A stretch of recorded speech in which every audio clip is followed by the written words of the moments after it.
The following discussion was taken from a recent stream. Anything said within should be taken as opinion, not fact. Yeah. Nothing. Well, the gunplay in Destiny 2 feels really good. Like, a lot of it does. 60 FPS is amazing. Hand cannons are incredible. The bullets actually go where you're aiming. Yeah, I agree. I'm talking about PC. It just feels really good.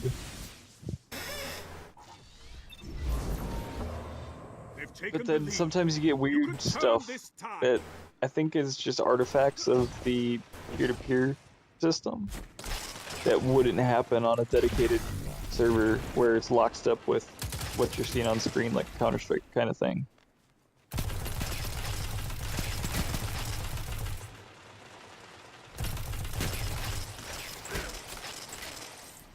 Three minutes. I think it's just because it's peer-to-peer and PC players are just so used to dedicated servers with minimal ping. Like in Counter-Strike, it's literally impossible to trade. But that's also because it's hit scan and not projectile bullets. Yeah, that's what I'm talking about. Like, in Destiny, it's just peer-to-peer, so like, yeah, you're gonna have a faster connection than if it was a dedicated server, but because everybody's trusted the same amount, you get kind of weird artifacts of that. Shut them down. Especially if you're lagging. Like, you get so much of an advantage if you're lagging on not even console, but on Destiny. Yeah. You become unkillable if you're lagging. Virtually. Not literally, but you know what I mean. Okay, how did he track me through all of that? That's my question. How, like, why? Like, why was that allowed to happen? That was maybe not the most erratically moving thing in the entire firefight there, but it certainly wasn't.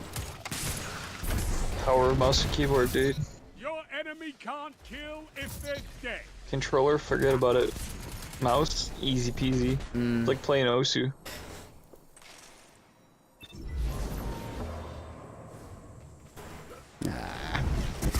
See, I try my best not to get salty at this game in Crucible, but sometimes it just doesn't work out in my favor.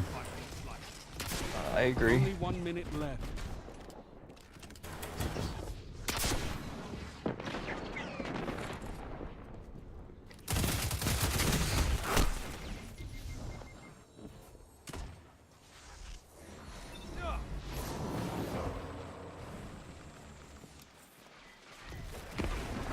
I don't know, man. There's a lot of people that were waiting for Destiny 2 PvP to roll around. There are people that have been playing Counter-Strike for like 15, 16 years.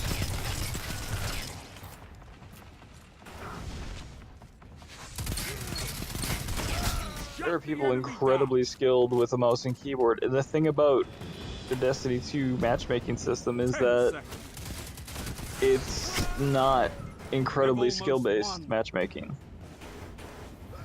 It highly prioritizes connection versus skill.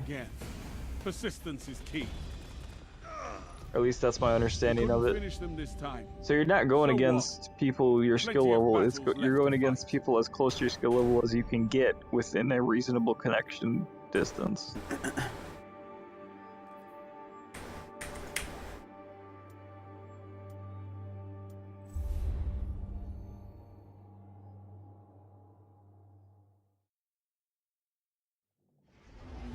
Well, I'm glad that that's over.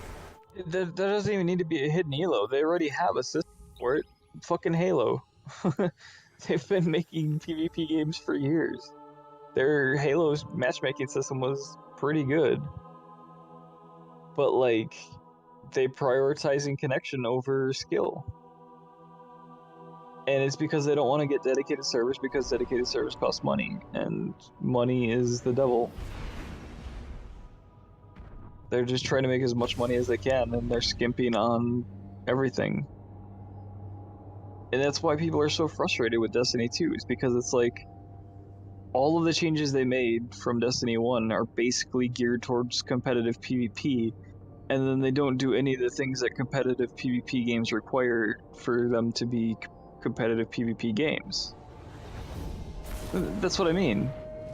It's like, you need dedicated servers, you need private servers, you need custom games, you need to be able to lock the servers, you need a good friends list, you need a dedicated server list that you can join, and you need to not be peer-to-peer. Basically, like, three of those points are exactly the same thing, but that's what you need. You need centralized servers that are authoritative, so you can't have systems where you're trading based on the fact that my console says I shot you in the head, your console says you shot me in the head, and because it's peer-to-peer, both of those things happen, instead of both of those signals going to the dedicated server that can mediate that in the middle and say, he shot you in the head first, your shot doesn't count because you were already dead, so that shot doesn't count, and only one of you gets shot in the head. And that's where dedicated servers are superior. And that's where competitive play should be, you know, executed. Mm-hmm.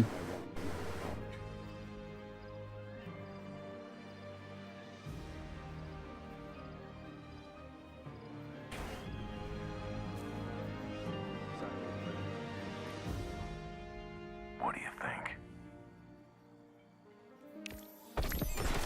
I'm not saying it doesn't factor in skill at all, but it's as good as players as you can get within a specified connection range. Stay here. And it's entirely possible that people, Less complicated. like, are you saying you and Python get stomped when you play with them? Yes, generally. It's possible that there are pockets of players that connect to you properly that are just that much more significantly better, versus when you play alone, where it prioritizes people closer to you. Because, you know, whatever.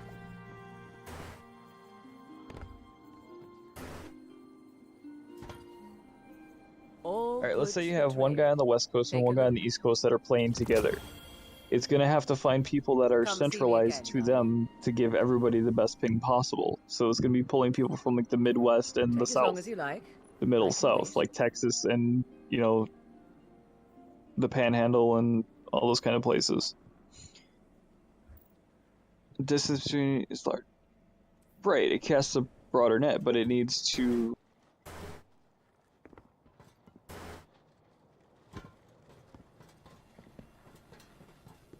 Pings don't always work in the most logical way either. Especially when you're trying to get people that are further apart. Somebody from Canada might have a better connection to you two than somebody living like down the block from you, just because of stupid ass routing bullshit.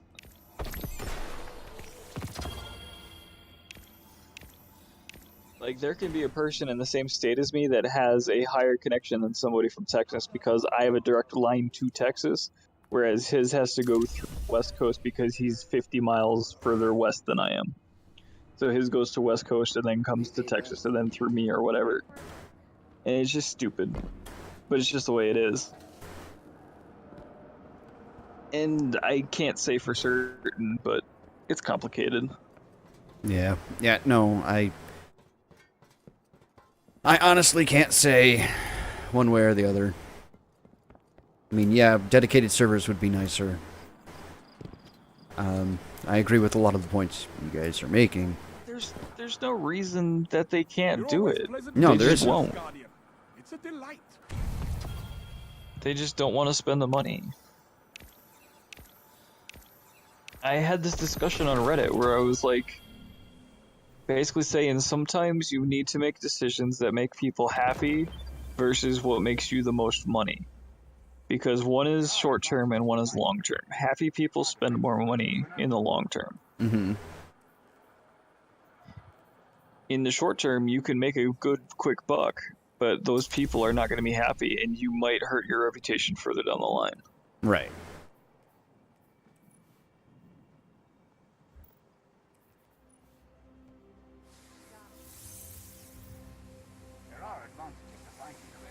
Call of Duty's been a joke on PC since Talk to me, Guardian. Rumor has it all hell I don't is even broken know. loose. A very long time. PC players don't fuck around.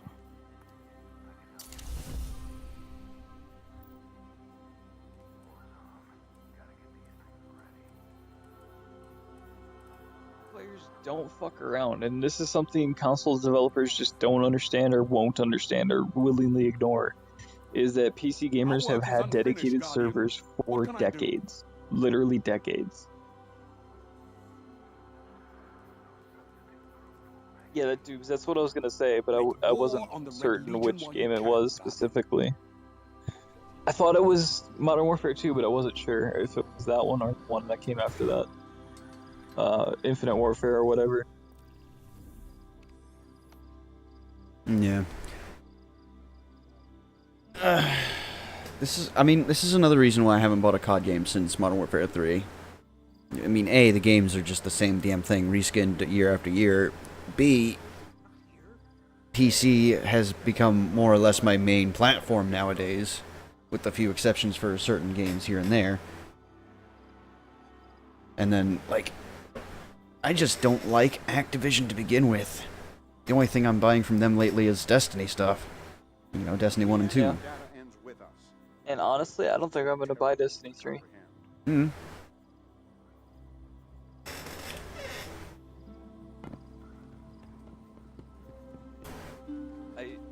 I'm in the boat where I sincerely and utterly hope Anthem isn't a giant piece of shit What is... when it drops next year. Oh, Anthem is the one from BioWare?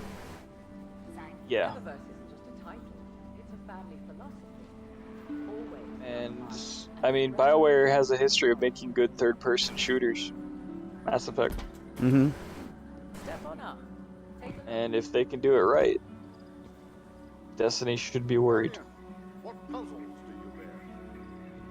It's the same thing I want to see happen to PUBG. I want to see a developer come out and be like, look, this is how you do this. And just drop the fucking mic and walk away.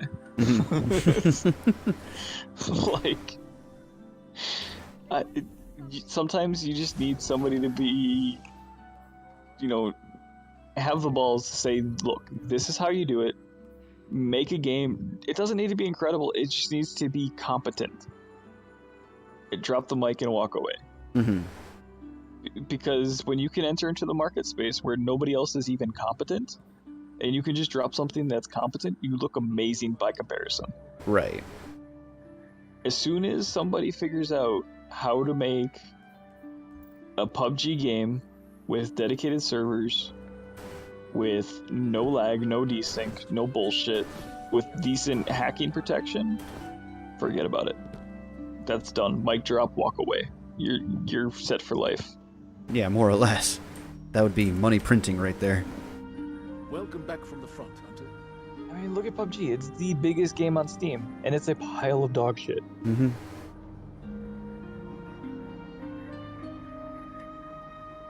Absolutely. PUBG was like, The Red Legion still holds much they brought in Player Unknown, and we were like, yeah, oh, cool. He's the guy that, like, made the game mode. He's gonna be having all the say in how to make a good game. And lo and behold, they made a good game, but they fucked up the execution. Ideas are great, but execution matters. Yeah, well, execution is probably the single most important thing. Yeah, execution is like 90% of games. You gotta have the idea, but you gotta be able to execute it. Yeah. And I would say PlayerUnknown's Battlegrounds is a great mic drop game, where they're like, look, this is how you make a battle royale game, and drop the mic and walk away. Yeah, it's a pile of shit. Yeah, there's a whole bunch of problems, but fundamentally, it's a good game. Best cryptographers are never known. That's the thing that confuses me too, is like so much anti-consumer bullshit going down. Like more and more companies are just looking to make a quick buck off people and be like, fuck off, we don't owe you shit. Mm-hmm. Destiny 2 feels like that quite a bit to a lot of people, where all the hardcore Destiny 1 players were like, this game wouldn't exist without us, why would you ignore us, why would you make this so fucking casual we can't even play it anymore? We played your game for a week and we're already bored. Like, how could you do that to us?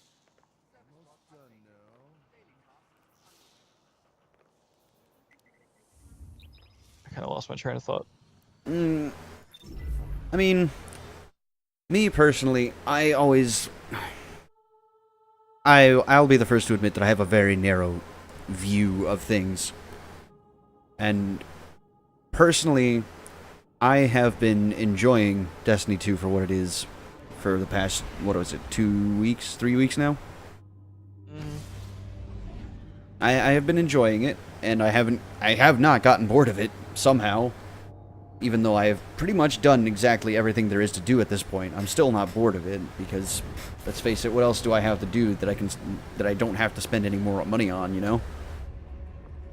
Well, that's the other thing, right? Like, there's no ongoing commitment to Destiny 2 right now. Well, I mean, at the same time, they are still supporting the game. You can see that in the hotfixes and in the changelogs and whatnot. No, I mean, like, required from the consumer. You bought it, you got it, you're done. Yeah. It's not an MMO that you need to spend $15 a month on. Exactly. Or an MMO where you have to grind so much to pay for your subscription that, like, it's basically another full-time job.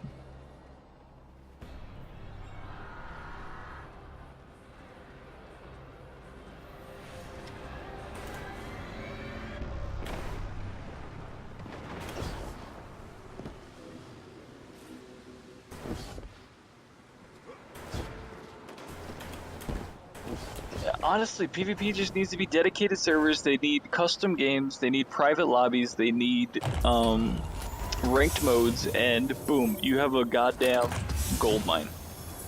Like, you could sell that game by itself, just the PvP mode, for $60. Like, I don't understand what Bungie thought they were doing. It feels like a tacked on quick, like, lol, we're a PvE game, we need quick PvP, like, just, and threw it in, and walked away.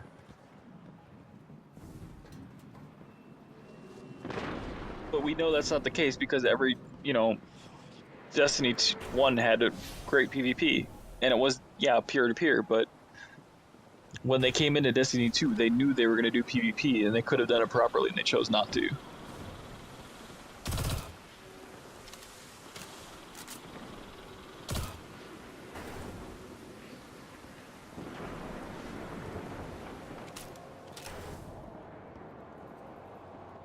Exactly. Give us rankings, give us playlists, give us the ability to choose what map we want to play, give us the ability to choose what mode we want to play. Give us the opportunity to choose who we fucking play against. Honestly, the biggest change, the one that I feel like would make the most difference, would be have specific cues for the game modes and not just this weird mess we've got right now. Like, Destiny 1 had it, hey, you want to go for Clash? Go for Clash. You want to do Control? There you go. Have at it. That would be the biggest difference, I think, is if we could just choose to, avoid certain game modes because we don't like them, or, because... What we have right now feels lazy. It kind of does, I will admit that.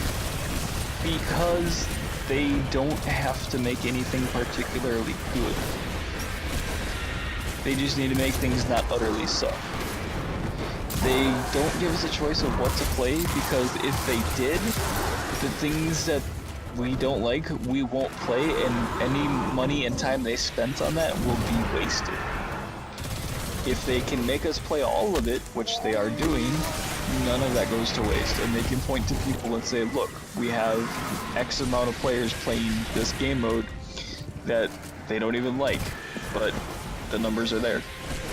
Mm-hmm. And it's very scummy, very predatory, and bullshit. And I understand why they do it. I don't have to like it. Mm-hmm.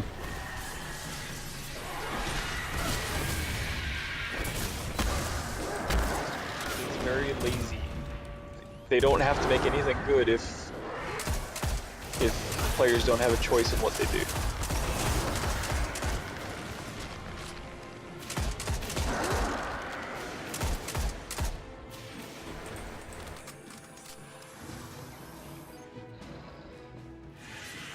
That would be an idea, yes. That way you're still having people play the game modes, but if they still don't want to, even with that incentive, they don't have to.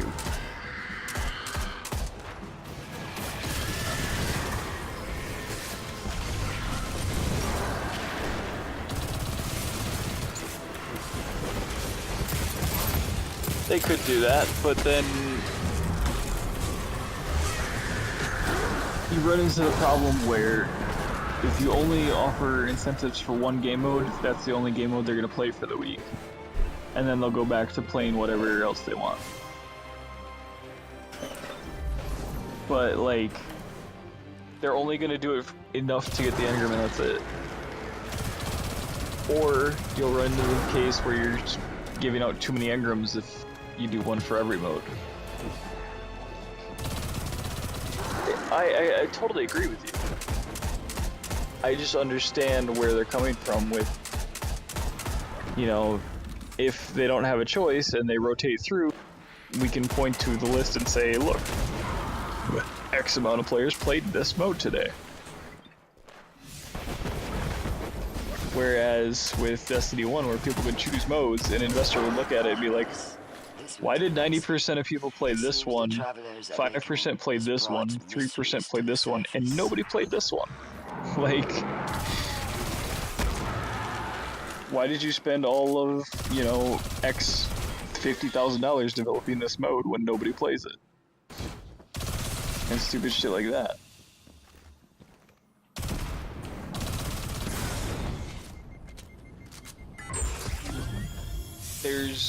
It's low risk, low reward, or low risk, normal reward for combining the modes, but it's high risk, low reward for making,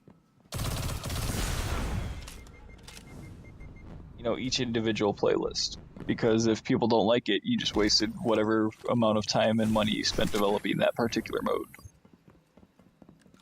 And yeah, you could be like, that's what test servers are for, that's what play tests are for. Do we have those? No.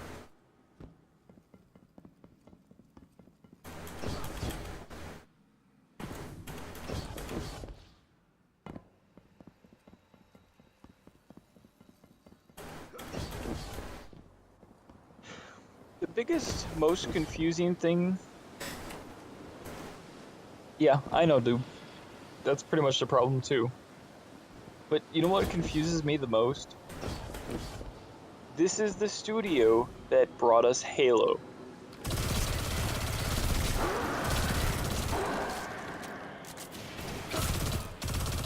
is the studio that brought us years and years and years of Halo.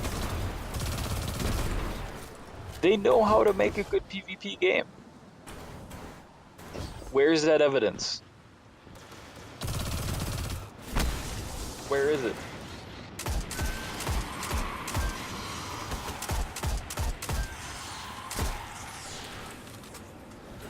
They had 3-some years of experience with Destiny 1. They know what works, they know what doesn't work. What do we have to show for it? It's like they didn't even learn from their mistakes.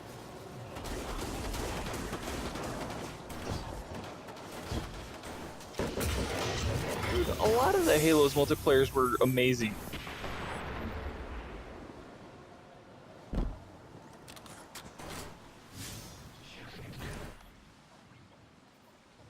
They know how to make a good game. I don't understand where all of that experience went.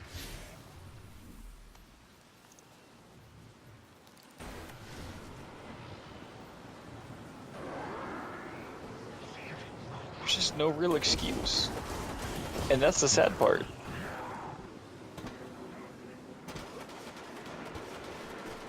I mean, with Destiny 1, yes, they did actually listen to their audience. They listened quite well. And that's why I'm holding out hope for this one, because in the past... That's why we're really confused right now. Because they've had a history of listening, and then they put out this pile of dog shit.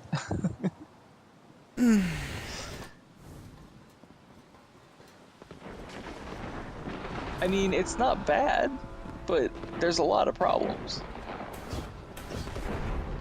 Break it up, Colin. And the problems that we have Break them. shouldn't be problems at all because they've learned that mistake before.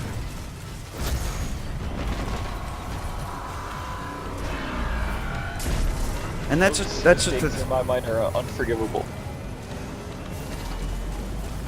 Like when you make a mistake and you learn from it, you don't make that mistake again.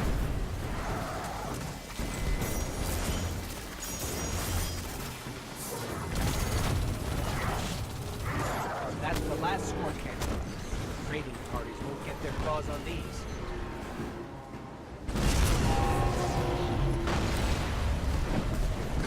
What were you gonna say? I forget, honestly. I just got crushed by a fallen walker, so all thought went out the window. I'm like,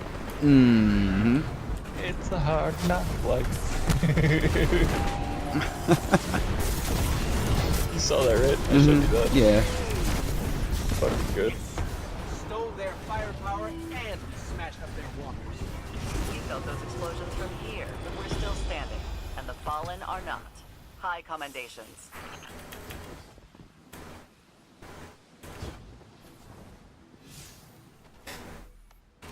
Honestly, I've never been much of a player versus player kind of guy. Never. Not in World of Warcraft, not in FPS games. I tolerated it with Call of Duty because it was simple, stupid fun. And you didn't really have to think too much about what you were doing. But it's never been like the main focal point for someone like me. And I understand that it's annoying. I understand that it's not good where it is right now. And I really dearly wish it didn't require you to go in there at all for your powerful stuff, but the fact of the matter is it does, and we just kind of have to deal with it for the time being.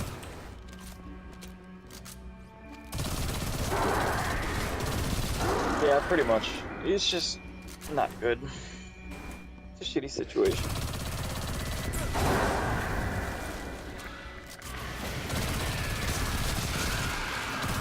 People I feel the most bad for are the people at Bungie that wanted to make a good PvP game. And they just couldn't do it because their bosses wouldn't let them, or because of design decisions. Because let's be honest, there's people at Bungie that wanted dedicated servers. Let's not even kid ourselves. It was discussed. There's no way it wasn't not discussed. There's no way it was not discussed, is what I mean to say. Yeah. And they very deliberately and very specifically said, no, we're doing peer-to-peer again. Yeah, that is the one really good point about this whole system is that it's based on personal performance. So if you do really well and if you know what you're doing, you can get through it really quickly. But if you don't, you're still making some sort of progress towards it with each game.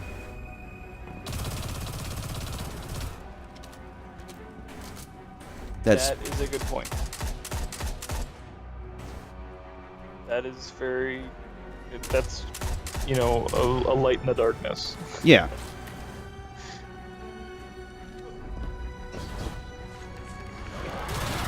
Never seen what you're doing right now. What exactly are you doing right now? Lost sectors of Titan for clan faction war, faction rally. Remember this also. I've never seen any of these. I've done every lost sector. I don't remember this one. Ow. Oh wait, I kind of remember that night now.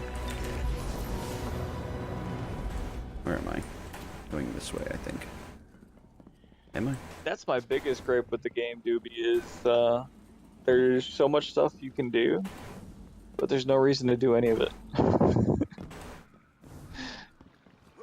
Like, Bungie's just, like, I saw this said on Reddit, and it's just the best way to sum it up. They're too afraid to let players be powerful. They're too afraid to hand out loot like candy. They're too afraid to just let players have fun. The thing about looter shooters, the thing about action RPGs, is that there is a ton of loot. Like, Path of Exile, for example, you know, the shirt that I was wearing on stream today, that game throws so much loot at you, people need loot filters to figure out what loot to pick up. You can do that if you know how to balance it. If you make it properly, you can do that. I'm not saying I want to see 50,000 guns on the floor of a strike when I run through Destiny, but I'm saying you can afford to throw loot at people if you balance it properly.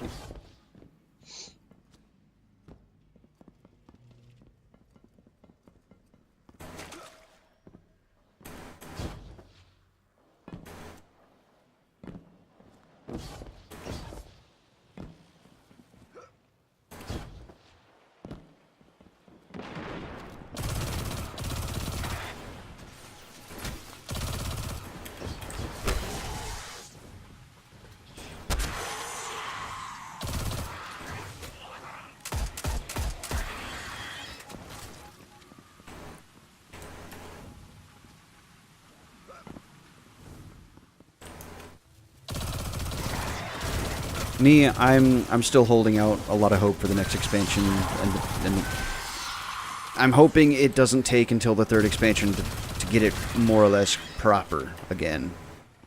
I guess that's my biggest fear, is that we're gonna have another thing where, oh, it's kind of, it's good, it could be better, and then something like the Taken King rolls around and holy shit, this is what we wanted in the first place, you know? I hope. What are you specifically referring to? Like in Destiny 1 with the Taken King. Like how they... Yeah, I understand, but like, what are you talking about in general? Like loot or what? Well, let's look at it in context. Like, the Taken King fixed most people's gripes with it because there was... Let's face it, there was basically no story in the first 2 expansions of the game. Yeah. And then Taken King rolled around, and hey, look, holy shit, we have a story. Hey Jesus, how's it going? Hey, Gigi. But yeah, like, Taken King fixed Destiny 1's major problem for most people, which was the lack of story. Like, I personally didn't mind either way, but it was nice having that story. And now, I'm just hoping that it doesn't take Bungie until this game's third expansion, whatever that might be, to say, okay, we've pulled your chain enough, we're gonna fix all of your gripes now. You know what I mean? Just in context for what this game's problems are, as opposed to what the problems were for Destiny 1.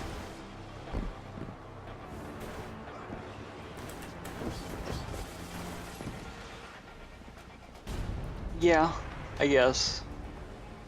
But I don't ever see them going back on static rolls on loot. They think that's a good thing. The only way they would ever go back on static rolls is if they can come to no other conclusion. Because, like Luke Smith said in the interview, you know, the first one where he got like crucified, and he's like, we're trying to figure out how to make duplicate, you know, drops of items be exciting the 10th time they still drop without static, you know, with static rolls rather. And then, like, you know, a month after Destiny 2 drops, he's like, yeah, we're still trying to figure it out.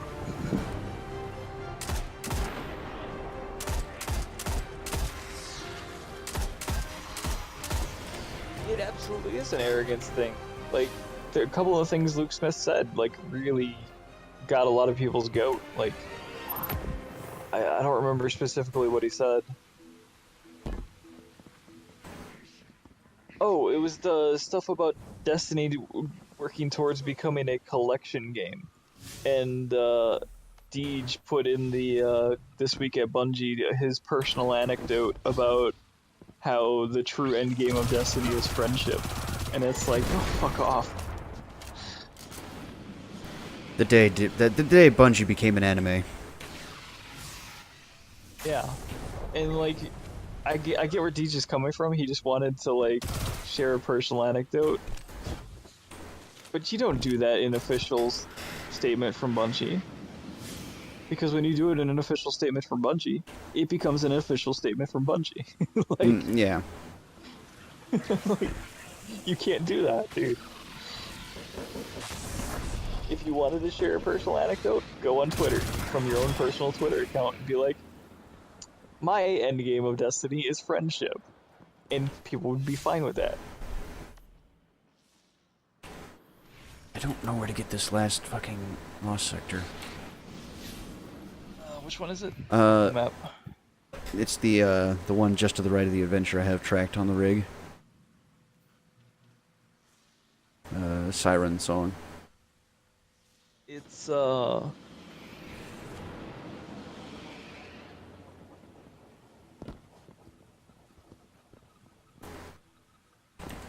one where you have to jump off the side. I was actually just looking to do so. Hey, look. Yep. See, I will eventually, if I get stuck long enough, I'll try some creative things.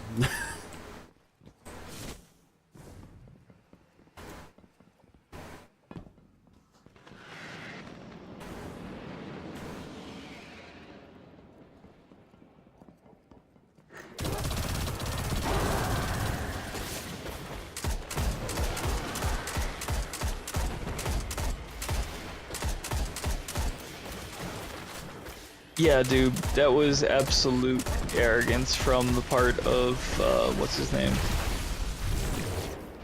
I think his name was Jason.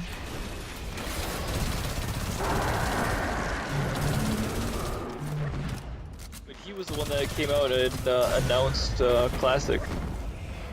The same guy that said, you think you do, but you don't.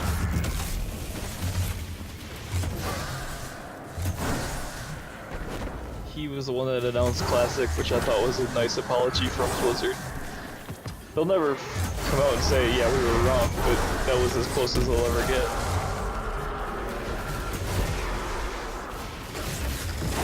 Started going back. Which one? Just in general, all the conversations we've been having about the problems about developers and stuff like that. Yeah.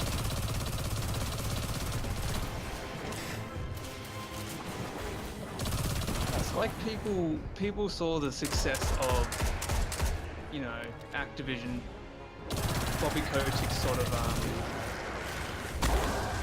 I wouldn't say it's not despise, I don't know what it is, but you know, like general sort of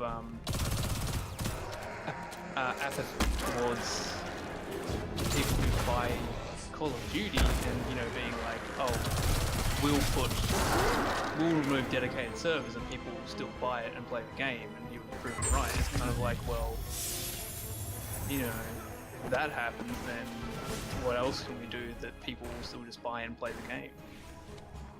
Yeah.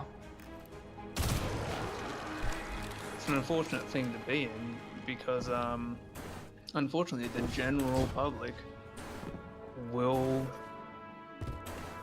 be more willing to put up with that sort of thing, whereas the more hardcore player base don't want to. See, that's the thing, though. Consumers, no matter what, will consume.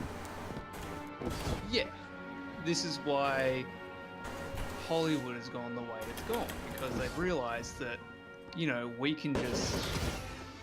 I know, they're corporations. Like, Disney make good movies. They make good superhero movies with Marvel, but they're all the same thing. You know, they hit all the same beats, they hit all the same points, it's all the same thing every time. Yeah. And there's nothing wrong with that, but now every studio is trying to replicate that lightning in a bottle. And that's where it becomes a problem, because now, you know, there's no originality anymore. There's just, let's try to make the next Avengers. Well, that's also the thing in taking your example with Marvel, is that they have the nostalgia to go back and draw from. They can go say, okay, you remember this old-ass obscure character? I bet 100,000 people or so are going to remember that. Let's make a movie out of it. Who would have thought Thor would be a massive, you know... Nobody. Nobody. Thor was a nothing. Like, nobody really read his comic books, except probably hardcore Marvel fans, and then Hello, Guardian. Welcome. they made a property out of it. And Exactly. exploded it. What's the other one? There was another one. Guardians of the Galaxy. No one had ever heard of that except for hardcore comic book fans. And then they gave the movie, kind of just shoved it off to some guy and said, here, you can make a movie out of that. And it was a big hit. Guardians of the Galaxy was really well done. Yeah, it was. The hilarious thing, it was made by a guy Speak from to Troma, me, who not made the Troma darkness. films. I want no part. If you haven't heard of Troma, they made the Toxic Avenger. Toxic Circumstances Avenger, change, but Tromeo data and remains. Juliet, I think it's called. Oh my god, I never would have realized. Yeah, they made some really bizarre movies. No. He wrote Tromeo and Juliet, the No. guy who did Guardians of the Galaxy. Yeah, I see. That's the thing. I'm familiar with Troma, and I'm kind of halfway familiar with the work they have out, but I never would have realized that it's the same guy, one of the same guys. Yeah, the guy who wrote and directed Guardians of the Galaxy wrote and directed Tromeo and Juliet. Jesus. Yeah, Wow. it's incredible that that movie even got made, like even was as good as it Yeah. was, considering his previous track record. But the guy obviously knows how to write a good movie. Come to help us. Yeah, that's incredible. See, that's what gets my goat about Destiny, though, is Bungie knows how to make a good game, and they just won't. Like, Take our war to the stars. they go the easy way. They go the Gandalf route. You know, you can do what is easy or you can do what is right. And they just go easy every time. Why bother, right? I'm The time to act is now. still giving Bungie the benefit of the doubt. I heard That the next is- expansion is good. The tower may fall. The city I've heard may some good fall. things. Future war I'm not cause willing shall endure. to spend something like, I don't know, $90 or sorry, $40 plus the cost of the base game just to make the game what I hope the original game was going to be. I know, that's kind of absurd that they expect us to do that, but they've done it. That's what they did in Destiny 1, and it worked. Yeah, that's So they're gonna keep doing it. that's the points I was touching on about the Taken King. Yeah. But like, shit, give me a second to formulate my thoughts. Mhm. I had a really good point. It was like, let me think. Nice shooting out there. Rewind. Good eye.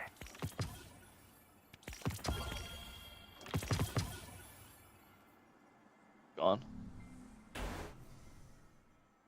I'm tired. Thoughts just go out of my head. Ah, fuck. What was it? Sure.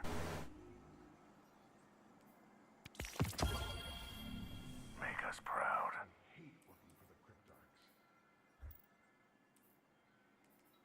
Why the fuck do I have 10 mobility? What do you think?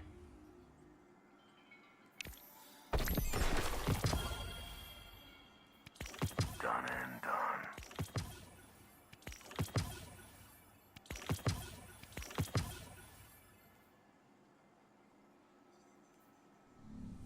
We'll be watching.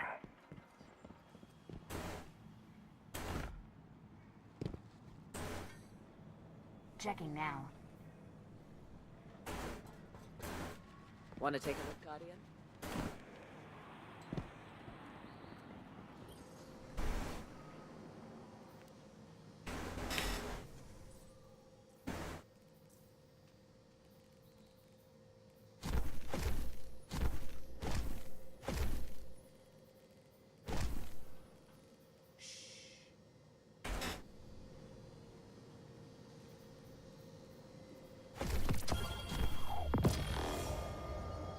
Yeah. It, 2B went away, and I'm trying to think of what the fuck I was gonna say. I lost my train of thought and like derailed, and there's an environmental disaster in my head going on right now. something about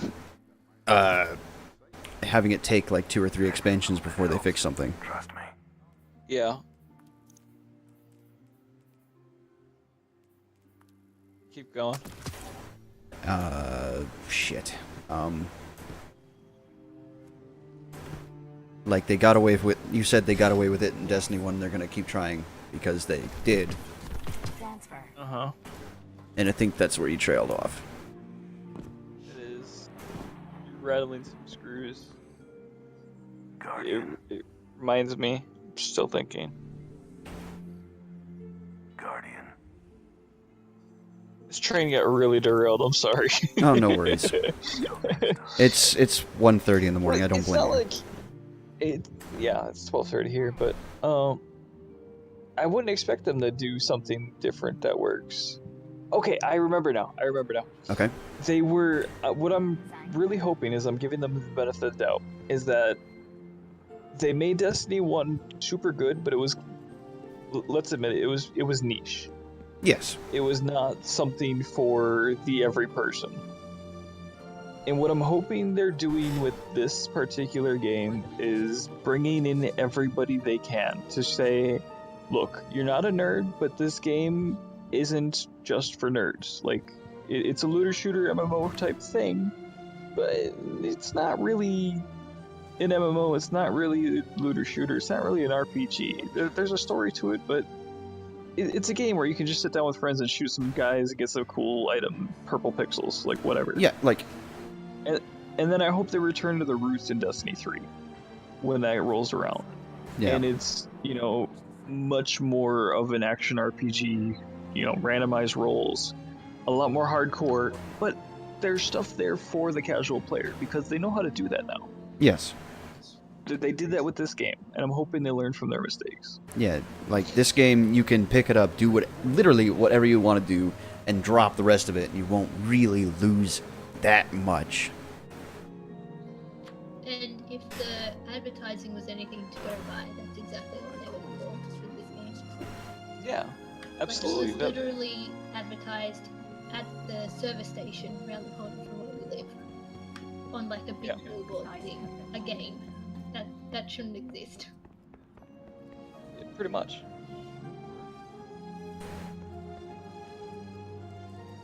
And I hope they return to their roots in Destiny 3 when it eventually comes, because Activision is going to make them put out another game. They're not going to let Destiny 2 be updated for 10 years. Yeah, no. This is the 4th year of a decade-long partnership, and we've got between 2 and 4 years before the next one is definitely coming out. 2019, I think, is what they're going to do. Okay. That's what people were speculating on, is 2019 for Destiny 3. I actually thought of something while I was away, and one of the things I was thinking of was just, I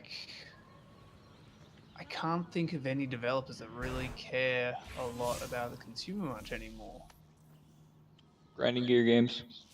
I was gonna say, it seems to be more Japanese companies. Well, not really. I wouldn't say listening to the consumers and stuff like that, but they do make definitely good not games. Nintendo. Oh no, Nintendo doesn't. But I mean, they still make good games. They still do a good job. But they're lucky. I guess, yeah, but I haven't had any complaints about their games, and same as Platinum, they make great games. Did you hear what I said though? No. I was talking about it a little bit ago, and I got my train of thought back. What I was saying is, Destiny 1 was a very niche game, and it appealed to a very particular person. It was an action RPG shooter MMO first person, right? And in Destiny 2, they were like, this game isn't just for nerds. It's a game where you can sit down, shoot some guys, get some purple pixels, and have a good time. And you don't need to be a nerd. You don't need to, play RPGs. You don't need to play MMOs or any of this shit. You can just, you know, play some Call of Duty, Call of Duty with your friends. It's basically what they try to do. And I hope they go back to their roots in Destiny 3 and really make another good looter shooter, because the market doesn't have any right now. And that's where I was going to go with my next point is Anthem's coming next year. And I think Anthem is going to give Bungie a kick in the balls and say, what the fuck you guys doing? This is how you make a looter shooter. What I was thinking was, like, on your point that Destiny 1 was very niche, I think it was, like, the reason why it didn't get good until The Taken King might have been because it was experimental in a way. You know, the only people that had ever done a first-person shooter looter like that had been whoever made Hellgate London, and that failed miserably. Oh, well, I was gonna say Borderlands. Yeah, which did well, but not on this scale, not on an MMO type scale. And it was very niche, and they were still trying to figure it out. You know, first game, it's gonna have problems. Second game, they should have realized that there were problems, and they should have ironed those out, especially going multi-platform to the point that you're releasing it on PC.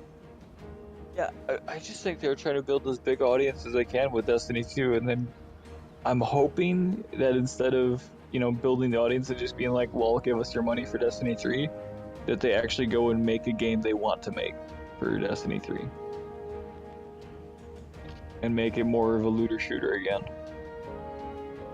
Yeah, it's sad to me to see, like, I used to have deep respect for Blizzard because they used to make, you know, like, they were updating Diablo 2 for years and years and years after it finished. Still updated? Yeah, didn't Diablo 2 get an update lately? I think so. People were saying it was going to be like the update for Diablo 2 HD or something, but it was just like to bring it up to speed to modern. Yeah. So like, yeah, they put so much effort into Diablo 2, and then shit, they brought StarCraft back to the Blizzard launcher. Yeah, and then to be disappointed by Diablo 3, as much as I was vanilla, and just, I don't know, I feel like if it's not something that sells for them, they're not going to put much effort into it, because, yeah. I think their main focus at the moment is Overwatch, Hearthstone, and World of Warcraft. Yep. Actually, StarCraft, surprisingly, is still one of their most played games. Well, they released the StarCraft HD, didn't they, recently? The StarCraft remastered, yeah, but I'm talking StarCraft 2 still has like 2.2 million concurrent players or something like that. I thought it bombed massively on like the first expansion. StarCraft 2? Yeah, it did. Because like they made it very unfriendly for Korean players or something. And that's like, I don't know, stabbing yourself in the foot entirely, like cutting the foot off. Because that's where their biggest player base is, right? Korea, yeah. They must have brought it back then in some more recent expansions. You think the Red Legion would stop there?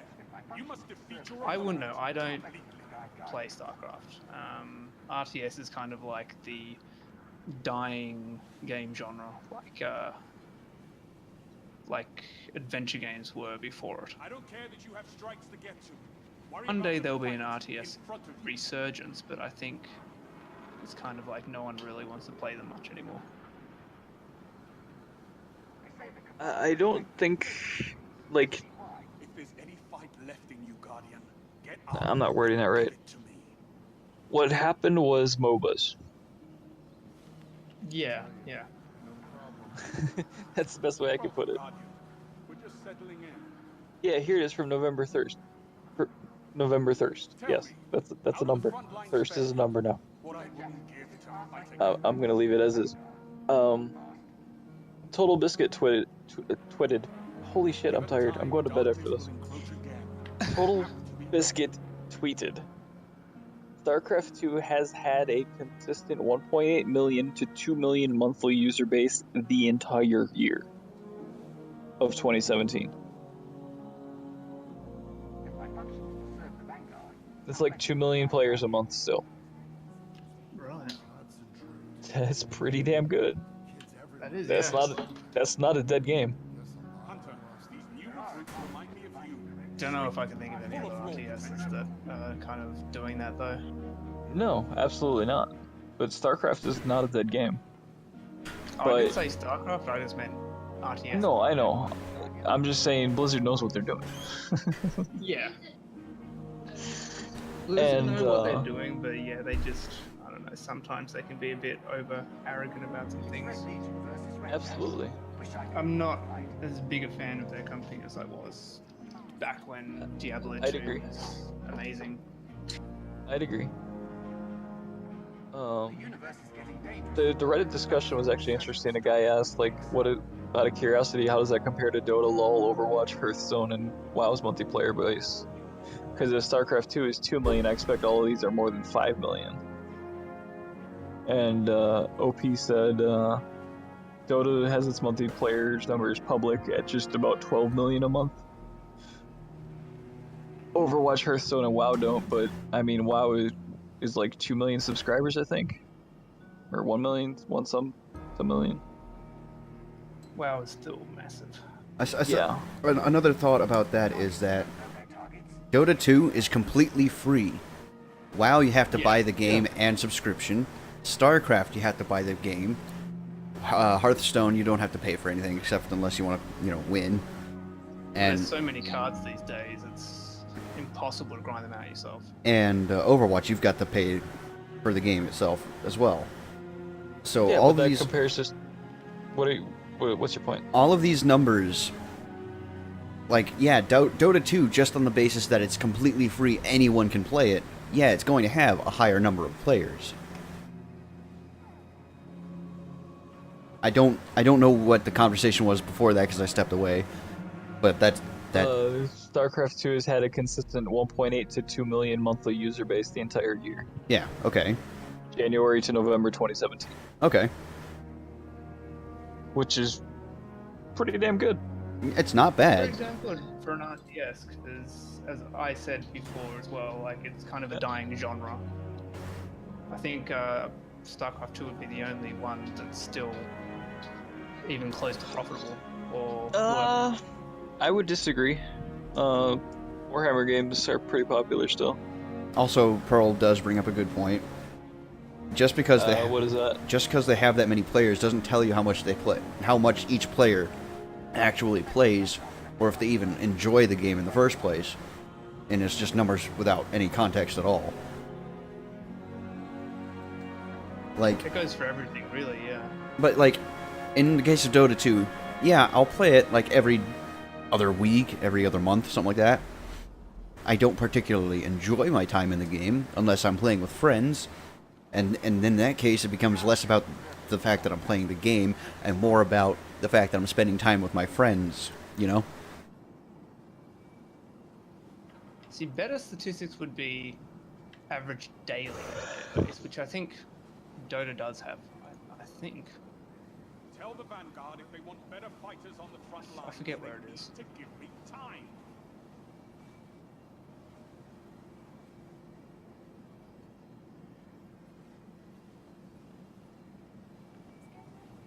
Yeah, Dota currently has like 455,953 people playing it.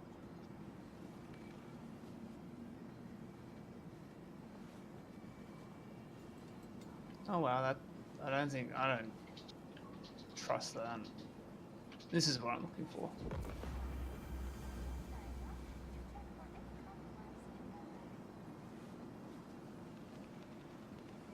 So yeah, Dota's peak today was 677,750. Monthly statistics is like, it could be someone who logged in and played one game in a month and then stopped. Mm-hmm. I don't know where you got the numbers from. It was just an out of context thing, but I mean, it's I got impressive. it from Steam's actual stuff, yeah. Yeah. PUBG has 2.4 million today. Yep. Currently 1.4 million people playing. Yeah, yeah. That daily number, I don't put any faith in it because, like you said, you know, it could just be the one and done. Well, daily is a lot more reliable impressive compared to monthly. Yeah, well, yeah. Monthly is the pointless one because, yeah, it could just be like, you know, within that 31-day period you log in once and play. It's kind of like an inflated number. Like, it could be literally people who have launched Dota 2, then gone, you know what, I won't, and then quit it for a month. Like, it's Probably just, played at least a game. yeah.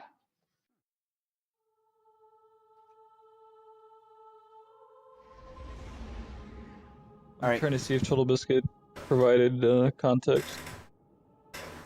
So Generally, Blizzard are very close-knit about their numbers. here's another thing, another thought. Back when we recorded the Vault of Glass with Lazyfire, Amythir, he asked you if you got your money's worth of entertainment out of the game. You told him no because of all of Destiny 2? Yeah, because of the lack of actual, you know, meaningful grind, you know? Yep. See, I find I've sunk probably about 100 hours into it at this point. I would find that I would say, yes, I have had my money's worth of entertainment because I've spent... Okay, so I got Dewey the game as a gift. I got him the game as a gift because I wanted to play with him because he and I were working on the Destiny 1 LP and I wanted him to have a little bit of first-hand experience and see how he liked it. Because he did have some, at least, at the very least, a minimal vested interest in it. He was, you know, you were asking questions about it, Dewey. And you were trying to get into it. I wanted to, for a while, for him to release Destiny 1 on PC. Yeah. And thought that might actually happen at some point. Never did.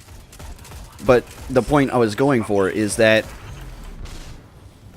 I have spent $120 on Destiny 2.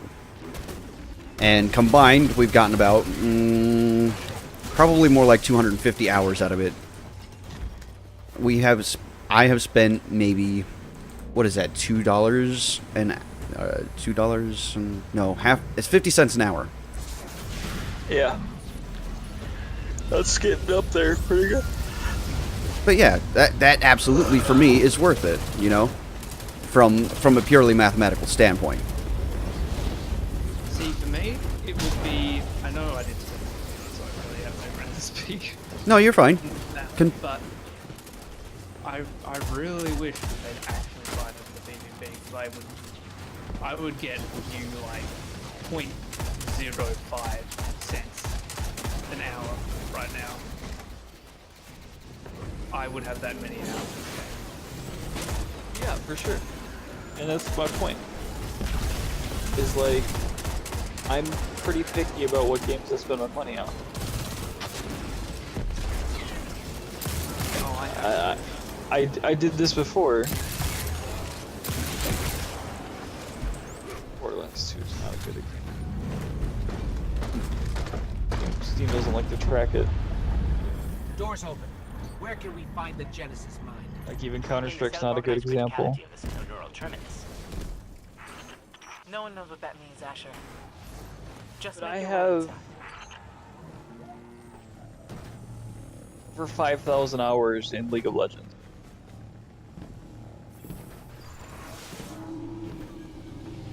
I thought I had Borderlands 2. I don't. Rocket League, I have 1,200 hours. Path of Exile, I have 1,400 hours.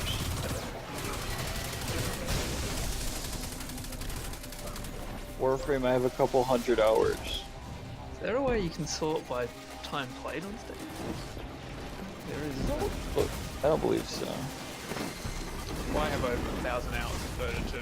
That's literally just complete work to make licenses out because it didn't cost me any money at all. But my point is, like, I'm very picky about what I spend money on. Yes. And I tend to only spend money on games where I'm expecting to get at least 1,000 hours out of it. We're monitoring the Pyramidian's resonant frequencies as you explore. I thought I recognized the voice of Osiris. See, I got No. I've gotten 60 hours out of each Dark Souls, and I call that work when I spend money on it. Yeah. Yes. Now, this is a very dated, very dated thing, but a lot of consumers, at least like, what was it, 5-6 years ago, they were going by the 40-hour rule. If you spent at least 40 hours in a game, then more or less you've made a return on your investment, you know, that was greater than what you spent on it. In terms of entertainment to monetary value. Right, because everything else available was also probably around that, you know, mark. Whether it's Netflix or Blockbuster or going to the movie theater or, you know, that kind of stuff. See, this is when my qualitative sort of side of the madness really impacts, because that is still not a measurable metric, because there will be people out there that will play the game for 40 hours and they may not necessarily enjoy it, they may just play it for 40 hours. You're right, you are absolutely correct. I wouldn't argue that fact, not one bit. But he said most consumers are happy to get 40 hours out of something and feel like they got their money's worth. So it's not just like, you can't just look at it You've never told me about your and say, you know, qualitatively, every single person has to do it, otherwise it's not valid. You know what I mean? My brain's really not working this much anymore. Oh, this was me when it was rated 6 a.m. the others. Who even lives for 1,000 hours? Jesus juice, come on, man. Like, I have 6,000 hours in League of Legends.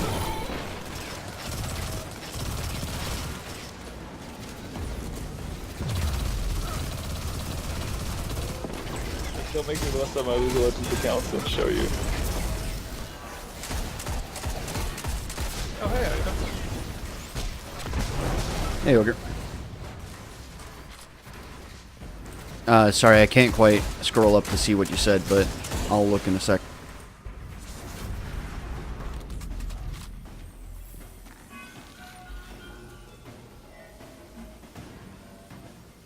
Asher's studying data on your current position. Yeah, and in terms of what Deej said, that the true endgame of Destiny 2 is the friendship, I'll admit, I have found friends through this game. Like, I would have never... I didn't find Ogre really up until this point, and I didn't find Captain Per through here until through here, you know, that sort of thing. So in one sort of a sense, they have succeeded with at least what Deej said they wanted to set out to do. Of course, he didn't say that's what they wanted to do. He was just exactly sharing a personal anecdote that he found enjoyable in Destiny. But if we do take that as Bungie official, then yes, that they have succeeded. I'd agree.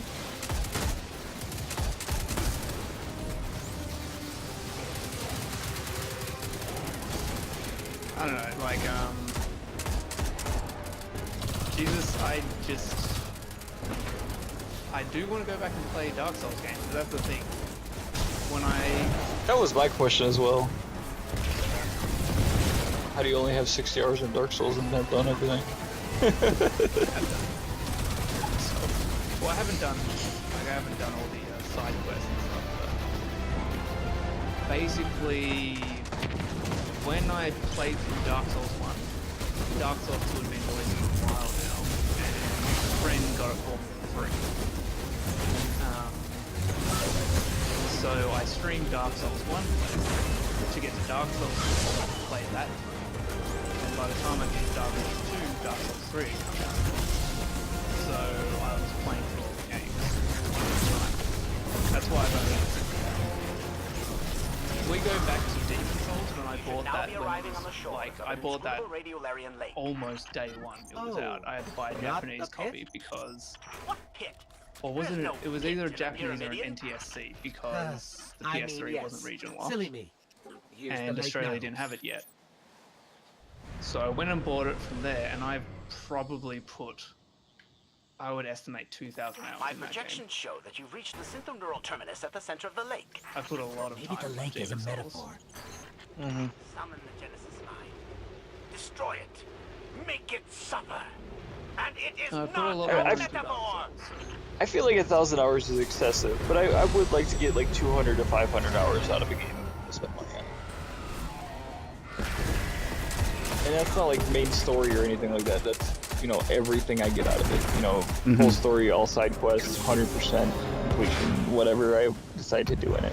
Right. And it's a lot easier to do in PvP games because you just have to make a sandbox and say, go fight each other. You idiots. Like, that's fine. And that's why I have so many hours in League of Legends. I actually still enjoy the shit out of League of Legends. That's why I have 1,500 hours in Rocket League. I just like doing that. But Path of Exile is not PvP. And I still have 1,500 hours in that. And that's just on Steam. I played Path of Exile before it was on Steam too, so I have probably 2,000, 3,000 hours in there before Steam. So I probably have 4,000 hours in Path of Exile as well. I feel like that's just good use of grind for Path of Exile. Like, you know, you're grinding towards an end means. That's all I want. That's the problem with Destiny 1. You, like, I want a meaningful, enjoyable grind. It's not hard to do. Diablo did it. And this is what I was saying. Path of Exile did it. That's my problem with Destiny 2, which I explained earlier, that I feel like no matter how much grinding I do at this point, my power level is going to go up. Like, I could grind for the next 3 weeks if I don't, well, you know, basically once a week you get your power level up through power points or doing a raid. That's it. I think that's a stupid way to do it, but it makes sense if their main goal is the average gamer who, you know, doesn't necessarily like looter shooter, don't think they would be into it. They want to try to introduce them and say, you know, it's not all about numbers and grinding up numbers. It's, you know, here's the score, here's a number on an item, improve it. Right? Like, that's what power level is now. Like the attack rating on guns. Yeah, I like the idea that there are exotics that you can, like, I like the idea behind the raid shop.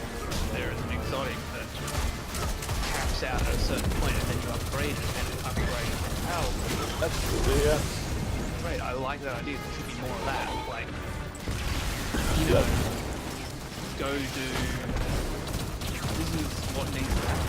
Final Fantasy does kind of well. You know what I liked in World of Warcraft?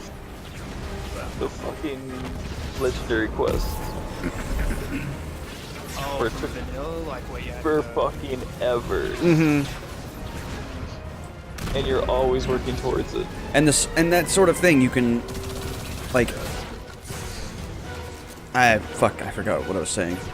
Like, you can still do most of the ones that are in the game. Like, they haven't removed it. You can still do that grind. Granted, it's a little cheapened out with the fact that you're but you can still do that. Did you sever its arm from its chassis? And this is the problem. Like, I'm basically used to be very much into PvP back in vanilla and Burning Crusade WoW before I gave up World of Warcraft, right? So that's what I'm basing PvP in Destiny 2 over. You know, like, using that same sort of metric. And it's just not comparable. Vanilla PvP was just... It felt like it was skill-based. It was very much skill-based. I feel like in this game, at least, there is skill, yes, but it's more like who has... It's weighted towards connection. Yeah, who has the better connection advantage, or who has... The best way to put it would be like proximity. Yeah, who can exploit the current things in the game better. Like, you know, using a controller with aim assist and stuff like that. Especially if you do Trials of the Night, that is just why even bother on PC? I don't know what it's like on Destiny 1, but there's no point.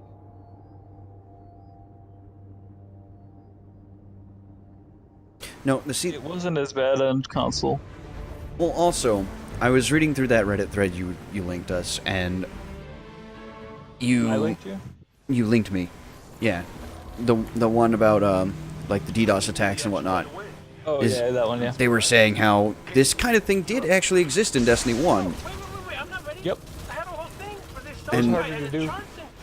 And it was less frequent because of the higher barrier to entry, but yeah.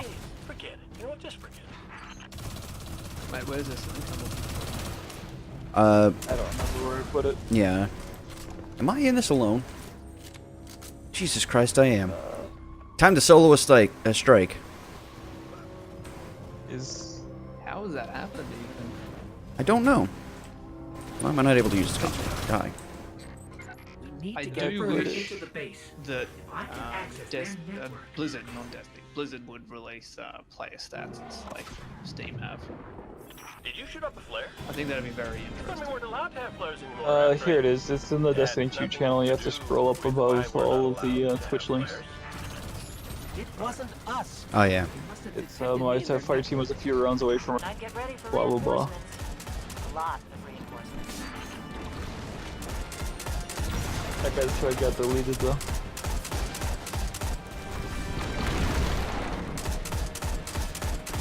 I actually like this guy's selection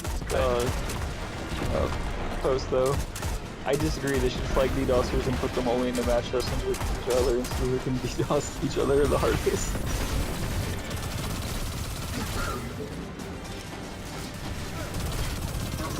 But I agree with everybody saying, like, Bungie, like, you can't be okay with this. DDoSing is a crime. Like, it's very hard to track down DDoS. I know, but I mean, it's not hard to find a kid who went, you know, flawless in trials and every single opponent you face disconnected. That's not hard to find. There's a high concentration of solar energy over there. From where I come from, 2 + 2 = 4, right? Mm-hmm. So when I see a kid and I see his match history and all of his opponents have disconnected, my mind immediately goes to that kid paid for a DDoSing service, and that's illegal. Yeah, I don't know but whether... I don't know, sometimes 2 + 2 = 5 and things get confusing. Well, I'm just hoping definitely Blizzard do something. Bungie. Not there actually, Bungie do something about this. Yeah, not blowing up. Because its hands are a little bit tied. They can't be expected to litigate every single person that offers a DDoS service. Oh, I don't mean about just the DDoS service. Do something about the players who are doing this, because it's like, you know, if there is evidence of that happening, if that guy... Exactly, then that guy rightfully being right about what happened. It's not a black and white, or it's not a grey scenario. That was a big outcry on Reddit. It's like, there was a bunch of people who got caught doing that and got banned for 2 weeks. Only banned for 2 weeks. Yeah, that's what people are most mad about. Meanwhile, people who never played the game before on PC were getting permabanned the first time they logged in. Yeah, that's amazing, right? Like, oh, I'm using Fraps to record because, you know, I'm doing a video series on YouTube or something, I don't know. And I have the FPS display up. Oh, I've been banned because I had the FPS display up. Yeah. And meanwhile, you performed a legal felony. You performed a felony. You committed a felony against another person, and you can't play our game for 2 weeks. You get basically a slap on the wrist for 2 weeks. The streamer that's going to give us free advertising with this YouTube video, yeah, he's permabanned. Fuck that guy. Like, how do you fuck that up? inside the ship again. Sun can't be far now. I don't know, man. Could be some really weird defenses. Nice flip, Not just Python. flame turrets. I'm talking. What's up? Oh, nice flip. Yeah. Yeah, No watch sign of me do sound. the strike. But that elevator. Yeah. And then there's like the most annoying thing, like having to stream the game in window borderless or window full screen. Yeah, you can't game capture. You have to do window capture. Yeah. Yeah, you Like, can't game capture. You have to do a window borderless, which I play in window full screen. Yeah, like, Yes. here's the thing. I was going to, like, I didn't even realize you couldn't use Fraps to record the game at all until I looked it up. Because I was going to use it, because Doobie and I we were planning on starting to record our eventual Destiny 2 thing, but at the same time, I want an unpolluted video track, just in case, you know? Yeah, you can record with OBS though. That's not a problem. Yeah, but I need a mixer with OBS to be able to record the game audio by itself, and then us not, you know, because we're going to be talking in Discord the entire time. Disable your microphone. Yes, but the Discord audio will still go through Discord desktop audio. I see what you're talking about. Yeah. Sorry, it's 1 a.m. No, you're fine. Brain's not functioning. You're absolutely fine. Yep. I was like, I don't know if you're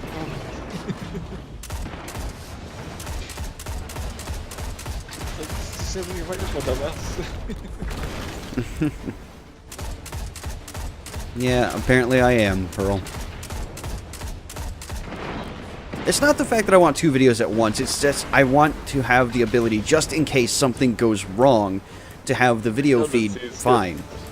Yeah, You know? or something, right, yeah. Oh, fuck. Get tired. I don't know. There needs to be something. I'm hoping that the PC audience are going to be very loud and unspoken and force spontaneous as it's happened before. That's not the thing that's gonna. That's what I'm actually worried about. I don't think PC gamers are gonna do that. Normally, PC gamers just fuck off and just never play a game again. Oh, that's completely, like, even, like, with Dota 2, right? There have been so many changes that have been detrimental to the game because of all the people on Reddit demanding that things be changed. Oh yeah, I know that. But I mean, like, these people that play Destiny 2 and don't like it are just gonna fuck off and just go back to Call of Duty, go play Counter-Strike, go play, you know, any other first-person shooter. Fucking, I still have Borderlands 2 installed on my computer. And I know a lot of people that do. That still does send data, because they'd have an average player base. They see that dip. They're like, what did we do wrong? Bungie's has. They lost several million players. Already. Yeah. That was on console. They lost several million people just on console. And I thought console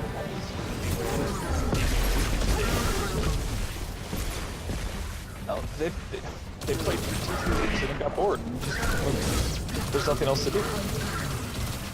Their numbers are going to spike back up for the expansion in December, and then it's going to drop again after, like, depending on the holiday, it might drop, you know, before Christmas, or it might drop. It might be a little bit of a roller coaster for a while, you know. The expansion is going to launch in the beginning of December. It's going to, you know, go up, go down, and then Christmas is going to come. And so all the people that just got it for Christmas, it's going to go back up. And then it's going to dip for New Year, and then it's going to go back up for January, so people can actually finally play the game that they got. And then mid-January, it's just going to be a fucking cliff. And it's going to drop again. Back to the surface. See, this is my... Watch for air support. This guy's too I don't know whether smart to not have a backup told plan. you, but me and Python playing up before this Final Fantasy 14. Here we go. Yeah, he mentioned it a few times. I played it a bit too. It was fun. Yeah, like, I got in at the tail end just before probably 4 months ago. He said he was gonna step away. Yeah. Did I? Yeah. He good. We're doing the thing at the moment. Is that right, guys? Probably 4 months before Sword drops. Yeah, something like that. So we did that, and then Heaven's War came out, and we got to level 60 pretty quickly. Probably, I don't know, 3 days after the game had released. And then there was no content. We, you know, there was, I don't think there was even a raise at that point. All you could do was run the same green to get an item, to farm up items to get you secondary raise. That was it. So after a little bit of just doing that over and over again, I just got incredibly sick. I got bored, so I had to go back.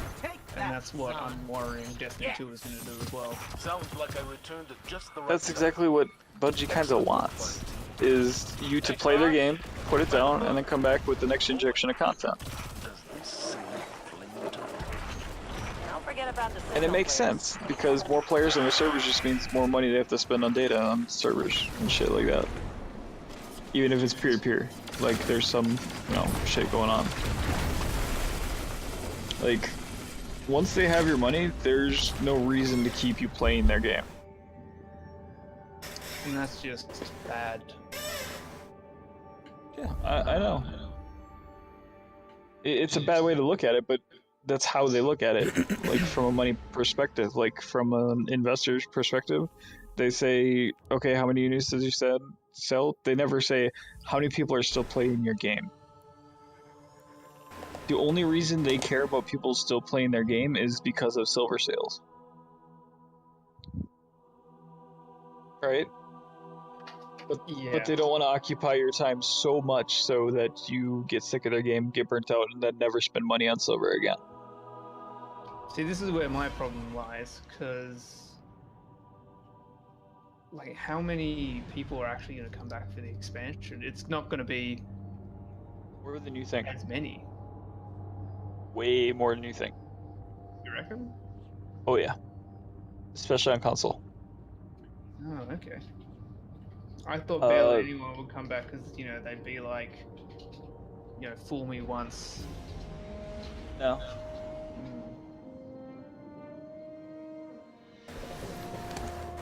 A lot of people... The people that complain about it are the vocal minority. The hardcore gamers that ran out of things to do. The vast majority of people, as we can look at, is like... If you look at Reddit, all the boycotts and like, oh, this company's the worst, I'm never buying their shit again, and then it goes on to be the game of the year and highest selling, record-breaking, yada yada yada yada. Mm-hmm. Right? Ready to check.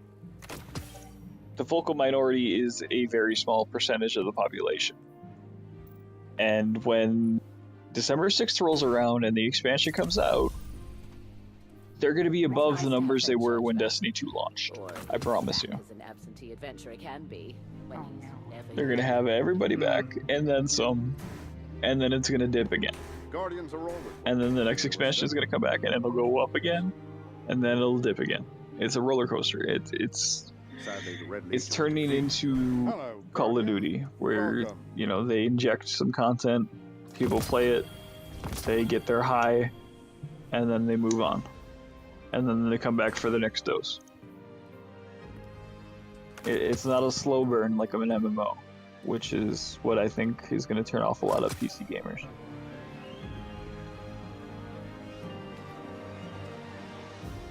Because Bungie doesn't like to call their game an MMO.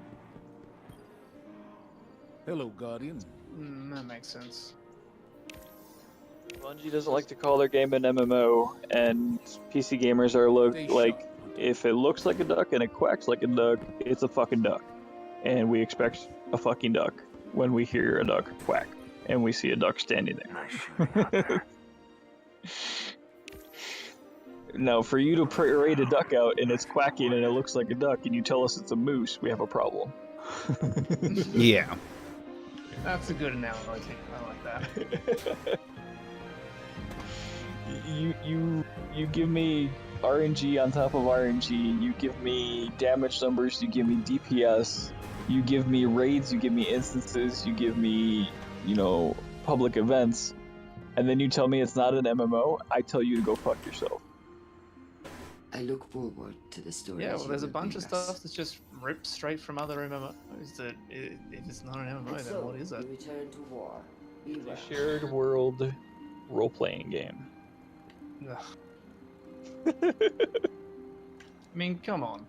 Even fucking Hellgate London realized it was an MMO. Anything of note? Destiny 2 is not an MMO. Destiny 2 is Hellgate London done correctly. It's a fucking MMO. Destiny 2... I'm being Bungie right now. Destiny 2 is not an MMO. The end game is the friend game. It's not an MMO. Friend game. It's not a social game. Go play with your friends. Yeah. It's about going to the pub with your friends and playing it. It's not a. It's a social game. There's social spaces. Don't worry about zone chat. Yeah, we've given you no way to even talk to your clan. Don't worry about socializing. It's just so absurd. Oh no, there The is. amount of times I can It's count not an someone- MMO. There's no zone chat. It's not an MMO. Oh jeez. No one has ever used chat. Ever that I've seen. There's no zone chat. It's not an MMO.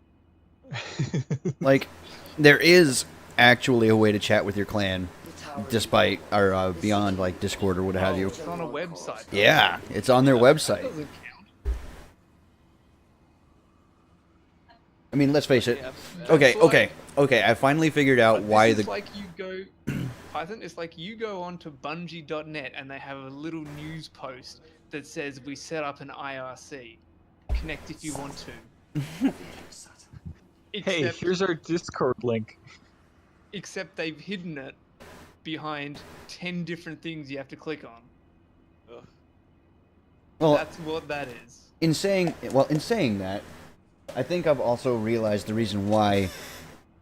I know they didn't want to do it in the first place, but I realized the reason why they did the Grimoire card system. They want fucking page clicks. Yeah. I mean, do they? They might. I'm not gonna say. I'm not gonna If say. they have advertising on their website, it makes sense. But if they don't, it makes literally zero. They don't monetize the Grimoire pages. Okay, well, to get to the Grimoire pages, you have to at least go through their site. I guess. That's that nostalgia goggles, Pearl.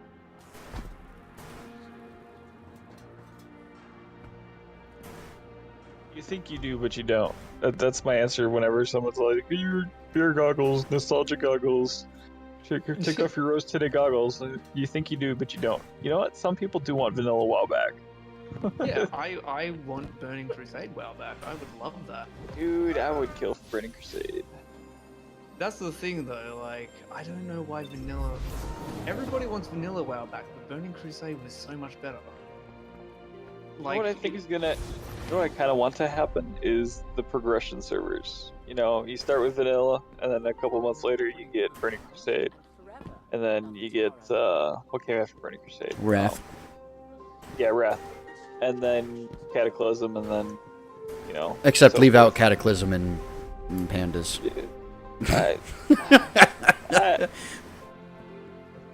Say what you want. Deathwing was cool. Okay, yes, but the rest of it can go to hell. Yeah. But Deathwing was cool. Yes, Guardian, by all means. That's good. Well, I feel like that's kind of what they're doing, aren't they? Because, like, you got the, whoa, it's wacky dimension time travel. That was just a whole lot of weird. Yeah. Guys, it's what the fuck? I still didn't get a straight answer. Like, who was I talking to about the new continents and WoW? Was that you, Python? No, it was most definitely not me. The world's changing, Guardian. You must prepare and adapt. It may have been Sean. I'm not sure. No, I just checked our chat. It was not Sean.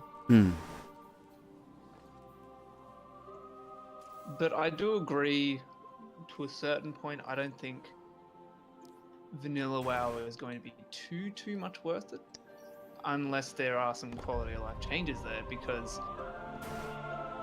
what made vanilla WoW so great was that it was so many people, and it was kind of just hanging around with people. Like, it was the interactions, not the game itself. All right. They understand that. Blizzard knows that. They discussed that specifically. Okay, and they so said the reason. Go ahead. Sorry, go ahead. The thing about it is, World of Warcraft Classic is going to have a lot of new people come in as well, like a bunch of kids and the people who weren't there the first time around. And if it doesn't have the quality of life changes, they're going to be like, yo, what the fuck is this? This is like the worst shit. Well, also, there's also the fact that they may not realize exactly how much grinding there was in Classic WoW. Like, just to get to level 10, it was probably close to 2 hours of your time. It was like 2 months of leveling to get to 60. Yeah, you could streamline that down to an hour if you were good enough. I would know I've streamlined that down to an hour. Yeah. But yeah, like, you know, you have to get your keys, you have to go to LBRs and UBRs, and you have to do Skullomance and stuff like that. Yeah, all of the attunements. And there will not be those qualities of life. There will not. It is going to be vanilla. Okay, yeah, it's... That's going to turn off a lot of people immediately. There's not going to be cross-server anything. That I kind of like. As soon as crossover happened, I didn't like it as much. I know. That's what I'm trying to tell you. It's like you talked about how you liked vanilla because you liked hanging around with the community. And Blizzard specifically said people liked vanilla because it was a closed community. There was no shared servers. You know, everybody worked together for specific things. Auction houses weren't cross, continent. They weren't cross city. So servers would get together and be like, Ironforge is our auction house. Sorry, Stormwind, fuck off. Ironforge is our auction house. And stuff like that. Yeah, I loved, doing PvP and then doing stuff in the world, and then I see someone I PvP'd against, and we either wave at each other or we try to battle each other because, we know how good the other person is. I like that. I liked being able to run into people, or you'd run into people and have a chat with them from Horde that you'd be PvPing with and stuff, and yeah, it was just good. You'd recognize a lot of names. And you kind of lose that as soon as you go cross-faction. Or not cross-faction, cross-realm? Yeah.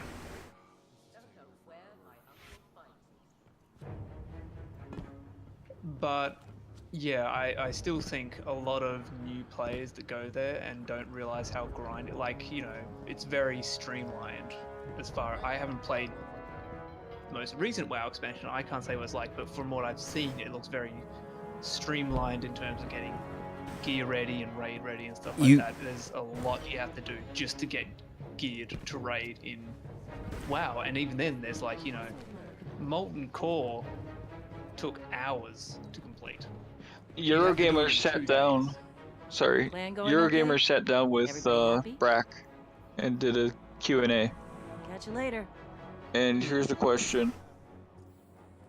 Do you think there will be a line to walk for the team then, somewhere between creating that authentic experience that people have asked for, while also figuring out what doesn't make sense anymore? For example, with the intellect buff, is it important to you that players do need to drink after casting it? And Brack says yes, that's part of the level 60 experience. Our goal is to recreate that classic 1 to 60 gameplay. Some things changed as time went on with different patches. How does that get manifested? That's one of the outstanding questions.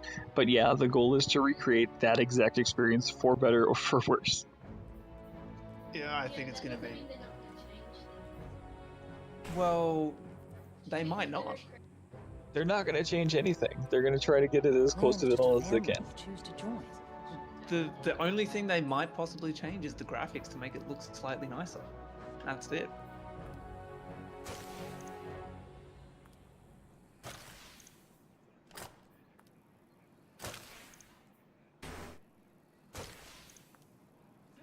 I don't know, like, yeah. And this is the big question I see asked a lot. What kind of vanilla are they going for? Are they going like Are you still with 1.0 or is it like 12.1 just before Burning Crusade came out? Well, that's what I don't think they know yet. Gotta get Devon back to the city. Right, because are we going to get like... Nothing else. I need some pie. The only way to level a druid is through resto because balance and feral are pointless, or are we going to get boomkins? Like... The clan is just a family you choose to join. Okay, don't lose it now. These people are friends. Friends, Soraya. Right here. I'll get a couple questions out of the way here, which I suspect you can't answer. When is WoW Classic going live? Brack says, we don't know yet, just like every Blizzard game. I was going to ask when does it go live, because I'm kind of... Yeah. All we've got is an announcement, right? The immediate next question, and I suppose you're not ready to talk in any detail about how any of it'll work. And Brack says, some of the reason why we're not ready to talk about that is we actually don't know yet. The important announcement today was we're doing this. We heard the community, we heard our own internal teams, we've heard all the comments over the years. When it comes to the details, we just don't have the answers yet. I'm here. Alright, one of the things I feel like would be good would be... and I've thought about this myself, is progression servers. So say, you know, you can raid in vanilla if you want, and you can get to level 60, and then if you want to, you can progress, maybe pay your way into a Burning Crusade server, and then you can get to 70, and, you know, do all the things in there. This, of That's course, the dream, isn't it?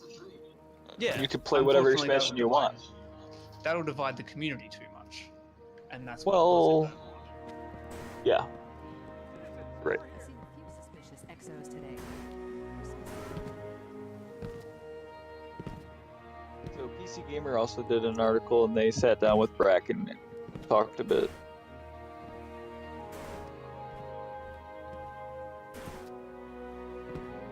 Reason why they've taken so long to do it, he says, because they didn't have the technology to do it. Like, the vanilla servers are so much different from current WoW that they couldn't run them on the same servers. I feel like that's kind of an excuse. He actually gives more detail. I'll read you the article if you want. That might be fine. It's just, you know, past responses from Blizzard have been very different to this sort of thing. Rex says that as much as Blizzard has been aware of the desires of their community, until recently they just couldn't see a way to make it happen. Quote, the original problem was that we would have to run 2 MMOs. We would have to run Classic WoW and then Current WoW at the same time. Classic WoW and Current WoW don't really work the same way anymore. Classic WoW has all kinds of bugs and problems. It has all kinds of exploits and hacks that everyone knows about. And in Current WoW, we've done an excellent job of reducing all of those problems, and we didn't see how we could possibly run 2 MMOs like that. Right, that makes a bit of sense. So The basically, problem is one that goes much deeper than the surface, down to the very base level programming and hardware that vanilla Warcraft used to run in 2003. To run classic servers, Blizzard would have to build an entirely separate server and client architecture different to the current version of World of Warcraft uses today. It would mean running 2 separate, very large MMOs at the same time.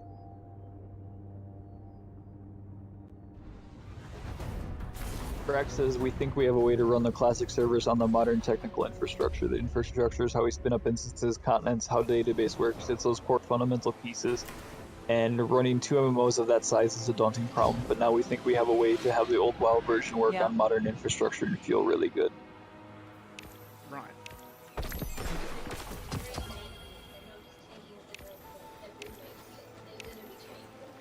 Well, yeah, they're gonna have to make it work on the engine and servers. Well, they're not going to remake it from the ground up. That would be... No, that would take way too many resources and way too much time. Brack is clear that using modern server architecture doesn't mean that these classic servers will have the same features that current World of Warcraft does. There won't be cross-realm servers, or looking for raid, or dungeon finder automatic party matchmaking.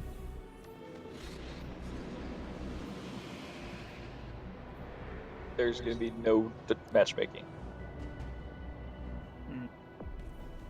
I don't know. The only ones that I think the community really cares about bringing back expansion-wise is, you know, your vanilla, your Burning Crusade, and your Raft. Yep.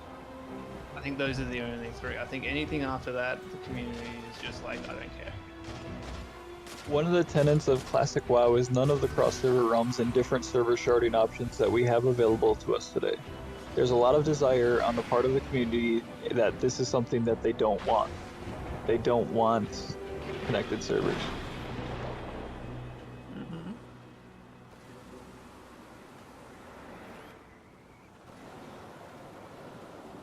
I wonder how many servers they're going to make, though. Quite a few. Quite a few vanilla. This endeavor is being undertaken by an entirely separate team at Blizzard from the one who's working on World of Warcraft and its next expansion. Quote, we're going to hire people specifically for this job, and we're going to staff it with people who are interested in bringing back Classic WoW in the best, most authentic way. And that's how we'll be successful. Well, a friend asked me whether we should get vanilla WoW, because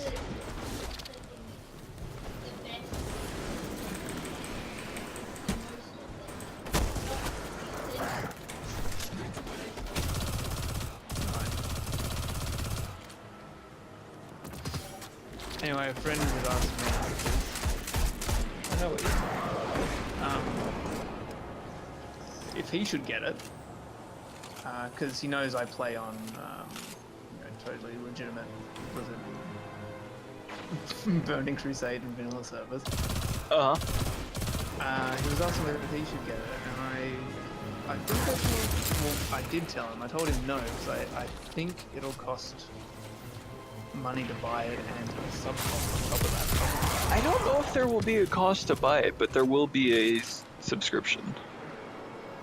Well, he came into WoW, I think,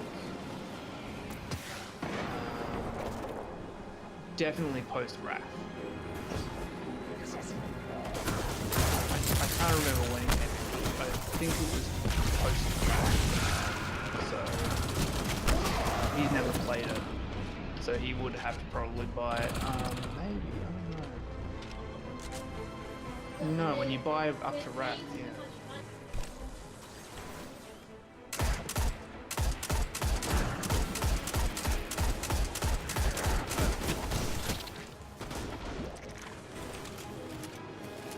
They also talked a little bit about the you think you do but you don't statement from Brack.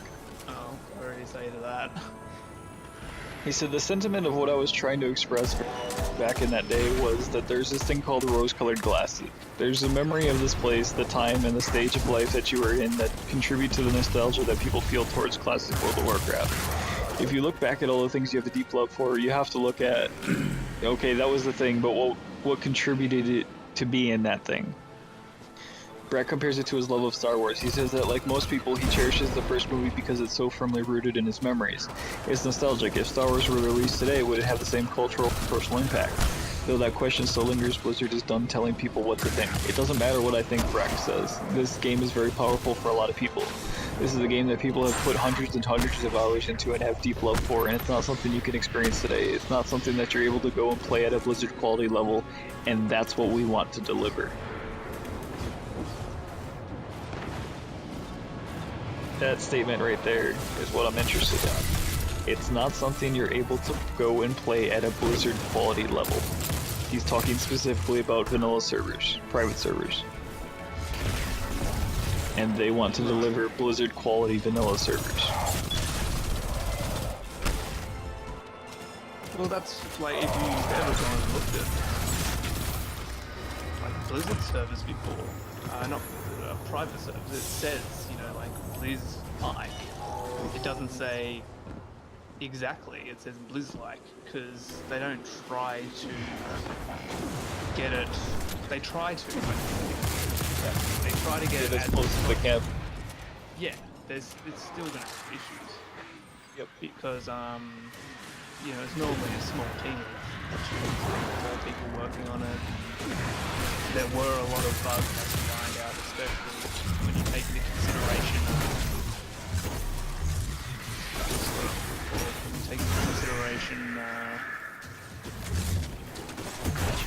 hardware issues. Yeah, for sure. So it'll be interesting what the long-term response to classic World of Warcraft will be. Some are quick to criticize the direction World of Warcraft has taken this past decade, the convenience and features like automated matchmaking for dungeon groups or faster ways to travel in the world. But Brax says there's a much smaller minutiae people have forgotten too, little design decisions that made vanilla World of Warcraft much more arduous and time-consuming. It's something the team discovered for themselves when they met with the Nostalrius private server team last year. Before the meeting, Brax says Nostalrius turned over its code to let Blizzard play and pick at it to see what they had accomplished. It was very surprising for us. I didn't remember that after casting an intellect buff I had to drink a potion, and then I'd cast it again on another party member, and then I had to drink again. I was surprised how much I'd forgotten. You know, that's not going to be for everybody.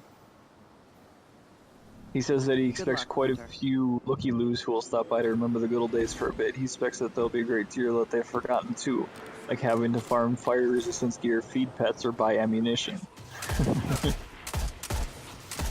All that good stuff. Yeah. See, it's not new person friendly who's used to the quality of life changes that WoW has recently made. It's very, very much for people who want to play vanilla and know what they're getting into. Mm-hmm. If a new player went from Wrath or Cataclysm or Legion, even. Yeah. Especially Legion. Yeah. And Legion is so vastly different from anything that came before it that... Hell, even going back to Warlords from Legion would be like a system shock to many of the people who just started playing with Legion. Yeah.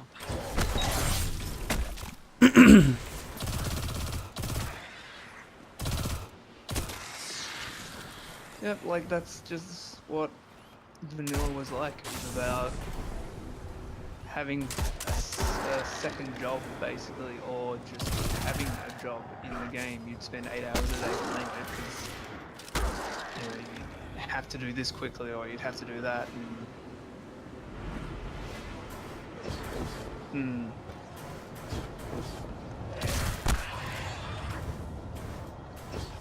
Whereas, you know, people that played vanilla have grown up, they've got jobs now instead of school. That's what more recent Blizzard games kind of angled at, the more recent expansions and stuff. They're more casual, so you can log in for a couple of hours on a Saturday and go do a raid or something.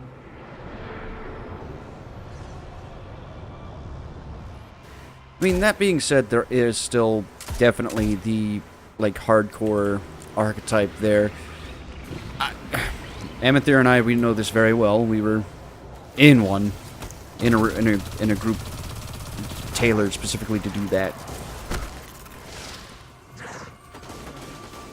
Very recently, even. I've been told to be quiet, so I can't talk very loud anymore. Mm-hmm. I was gonna say, I feel like Amythir should go to bed by this point. Yeah. I've been told to shut up. So I need to be quiet. Right.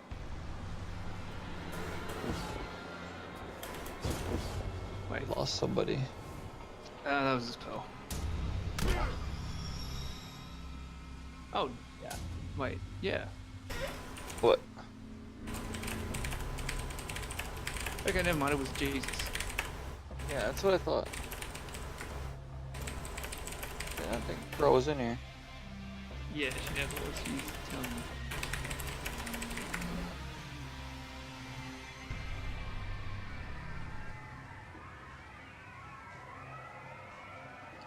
I don't know, it's just, that's just my opinion on it. I think that it's gonna be very limited how many people go back to play now. I think there's gonna be a lot of people that go back just to remember it for a month or whatever.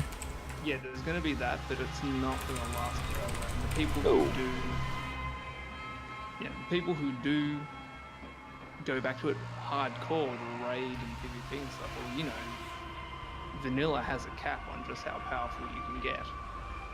They're gonna get bored by that point.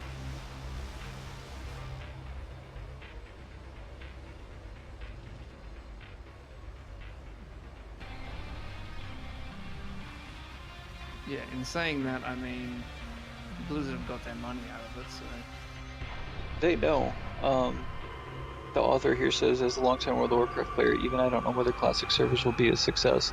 My guess is once the initial wave of tourists dies down, there will be a small core group of people left. Quote, that's okay, Brack assures me. I don't think that's wrong. There will be a core group of people who are really excited, and that's the game for them, and that's the thing they want to play. I think there will be a lot of tourists, he adds, but it doesn't matter what I think, because once we're committed to doing this at a Blizzard level, which we are, whatever happens is going to happen. If millions of people show up and play for years, that's awesome. And if just tens of people show up and play for years, we're fine either way. So they know, and they don't care. They make their money, it doesn't matter. Yeah, I don't know how they're gonna do it. I don't know if they're gonna charge for the base game or not, because it's kind of weird to make people pay for vanilla again.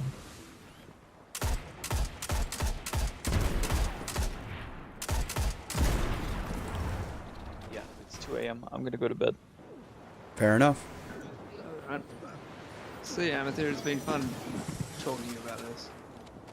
Yeah, for sure. I'll drop the link in video game chat links, voice chat links. Yeah, cheers. I'll have a look at it. Look at that big ass picture of a dwarf.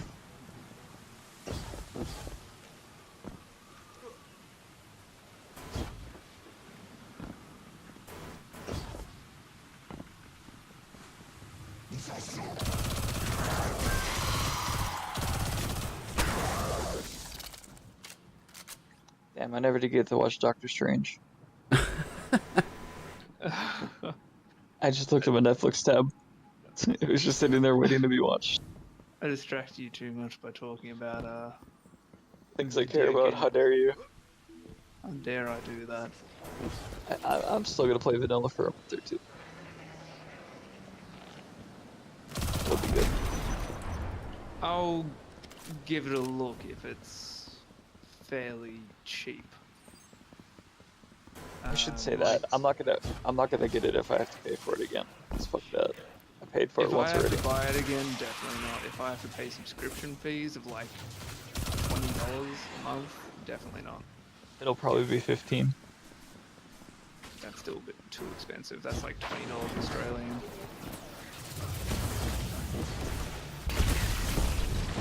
I think 15 is what is standard right now. Unless you spend 50 hours a day grinding to get gold. Well, yeah. Which you won't be able to do in vanilla, so. That's another question. Right away. That's another question, though. Is it going to be... Will you be able to buy Vanilla WoW tokens like you can here to pay for it? I can't see why not. Probably not. I don't think. I feel like I don't think there's gonna be enough economy in vanilla. Well, I mean, can you farm it up in current WoW and then buy tokens that way? I feel like maybe. Would do that, because then each expansion, people have to buy the new expansion to farm up currency, so they can vanilla WoW for free. So. Can't you convert tokens to Blizzard bucks?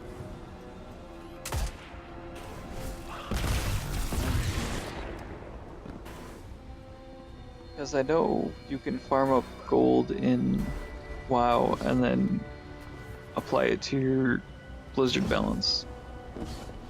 And I think that's through tokens. But I don't know how it works because I haven't done it.